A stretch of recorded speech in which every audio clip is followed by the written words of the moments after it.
कट्टरता का सांप एक दिन पालने वाले को भी डसता है।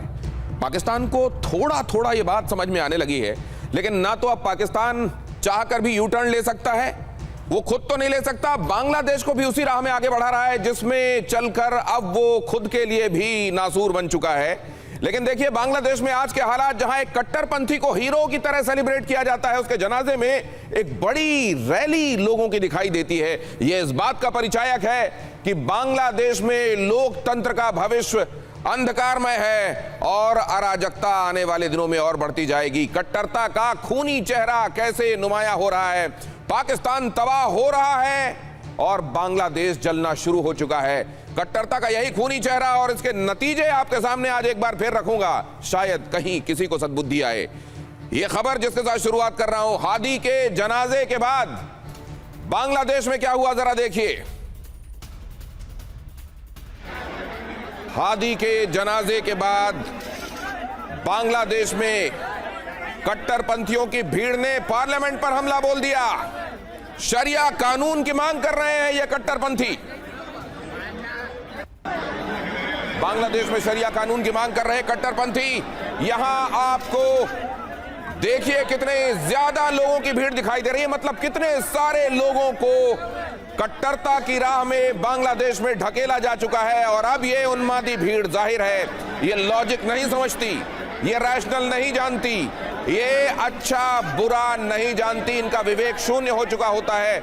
और ये बांग्लादेश जो डेमोक्रेसी में तरक्की की राह में जा रहा था, अब मॉबोक्रेसी के हवाले है। वो मॉब जो सिर्फ और सिर्फ कट्टरता जानती है, इसलिए पार्लियामेंट पर हमला और यह कहा गया कि यहां शरिया कानून लागू करो। शरिया कानून, जमाते इस्लामी की विचारधारा, वो जमात जिसे शेख हसीना ने प्रतिबंधित कर दिया था, लेकिन वो जमात जो अब न सिर्फ प्रतिबंध से आजाद है बल्कि हर तरह की बेड़ियां उससे हट गई हैं और अब वो एक तरीके से खुले हुए सांप की तरह पूरे बांग्लादेश में घूम रही है। और लोगों को जिसको कट्टरता के जमात के सांप ने डसा, विचारधारा की कट्टरता उसके अंदर डाली गई, फिर उसका क्या हाल होता है वो जरा देख लीजिए। यहां लोगों की भीड़ देखिए, पार्लियामेंट पर अटैक और शरिया की मांग। अगली खबर, बांग्लादेश में हिंदू युवक की हत्या पर बोले मोहम्मद यूनुस। लिंचिंग मामले में 7 लोगों को गिरफ्तार किया गया है। मोहम्मद यूनुस ने सोशल मीडिया एक्स पर पोस्ट करके जानकारी दी, दीपू चंद्र दास की हत्या के मामले में यह गिरफ्तारी हुई। TV9 भारतवर्ष में कल इस खबर को प्रमुखता से दिखाया गया था और अड़ी में हमने आपको यह भी बताया था कि दीपू चंद्र दास की मौत जिस नृशंस तरीके से की गई, उसके बाद कोई FIR तक रजिस्टर नहीं हुई थी।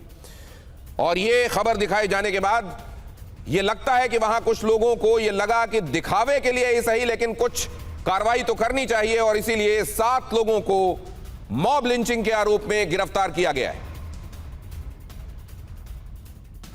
अगली खबर आपके सामने, बांग्लादेश में हिंदू युवक दीपू चंद्र दास की हत्या के मामले में ये जो गिरफ्तारी हुई है, इसमें लेमन सरकार, तारिक हुसैन, मानिक मियां गिरफ्तार किए गए हैं। इरशाद अली, निजामुद्दीन, आलमगीर भी गिरफ्तार हुए हैं। मामले में 7 अभियुक्तों की गिरफ्तारी हो चुकी है। तो इसमें आप देख रहे हैं लेमन सरकार भी एक नाम है।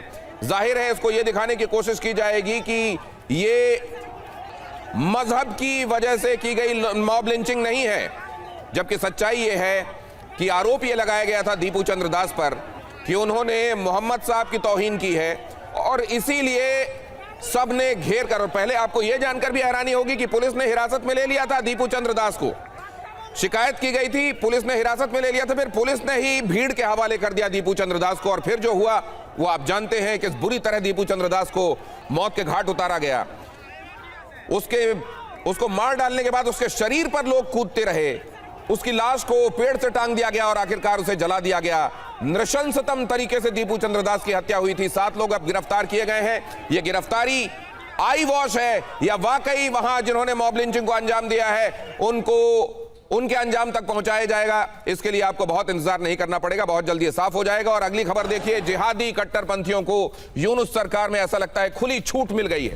ढाका में फिर धान मंडी पर कट्टरपंथियों का हमला। शेख मुजीब का आवास है यहां पर। शेख मुजीब के घर को पूरी तरह से गिराने की कोशिश की गई। शेख मुजीब बांग्लादेश बनाने के लिए जिन्होंने अपना सब कुछ न्योछावर कर दिया, उन शेख मुजीब को जिनको बांग्लादेश का राष्ट्रपिता माना जाता है, उन शेख मुजीब को, उनके घर को, उनसे जुड़ी हुई हर निशानी को बांग्लादेश इस समय मिटा देने, खत्म कर देने पर आमादा है।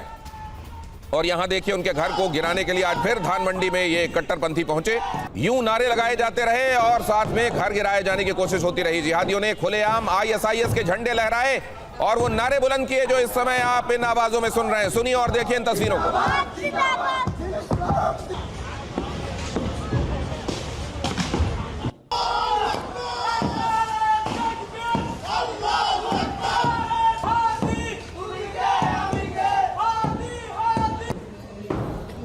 मजहब को एक खास चश्मे से देखने वाले ये लोग, जिसमें इंसानियत के लिए कोई जगह नहीं है, और क्योंकि ये खास तरह के नारे लगाते हैं इसीलिए फिर कट्टरपंथ को और आतंकवाद को धर्म से जोड़ देने की सहूलियत कुछ लोगों को हासिल होती है। जाहिर है ऐसे लोगों पर पूरी दुनिया में इनका इलाज किए जाने की जरूरत है ताकि मजहब को गलत रोशनी न दी जा सके। और यहां पर देखिए अगली खबर देखिए, बांग्लादेश में कट्टरपंथियों का कोहराम। ढाका में उदीची दफ्तर पर दंगाइयों का हमला।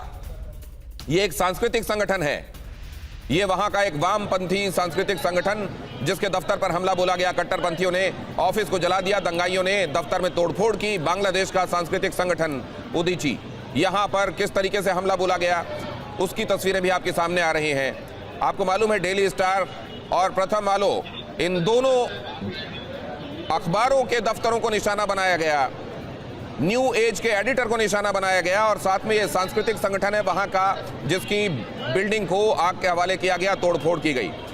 वहां कट्टरपंथियों को जिस तरीके से खुली छूट मिली हुई है।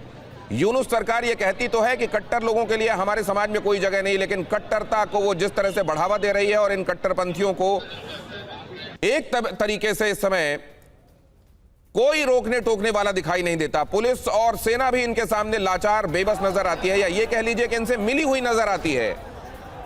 और ऐसे में अब बांग्लादेश पाकिस्तान की दिखाई उस राह पर आगे बढ़ चला है कि वो खुद का भविष्य भी तबाह करेगा और आसपास के देश के लिए भी, देशों के लिए भी चिंता का विषय बनेगा। अगली खबर देखिए, बांग्लादेश के बिगड़ते हालात पर भारत की पैनी निगाह है। हाई अलर्ट पर भारतीय सेना की ईस्टर्न कमांड। बांग्लादेश बॉर्डर पर बढ़ाई गई चौकसी। किसी भी हालत से निपटने के लिए ईस्टर्न कमांड तैयार है, और कहा यह भी जा रहा है कि भारत के सेना प्रमुख और बांग्लादेश के सेना प्रमुख भी हॉटलाइन में एक दूसरे से बात कर रहे हैं। अगर ऐसा हो रहा है तो जाहिर है भारत ने अपनी तरफ से बड़ी चिंता प्रकट की होगी। बांग्लादेश की तरफ से आश्वासन दिया गया है कि आपके उच्चायोग और आपके सहायक उच्चायोग, वहां पर भारत का ढाका में एक उच्चायोग है और अलग अलग शहरों को मिला ले तो 4 सहायक उच्चायोग हैं, और यहां पर सुरक्षा की गारंटी हालांकि वहां की सेना ले रही है, लेकिन कई बार जब सेना ही वहां उपद्रवियों और कट्टरपंथियों के सामने लाचार नजर आती हो, ऐसे में इस आश्वासन का कितना मतलब है आप अंदाजा लगा सकते हैं।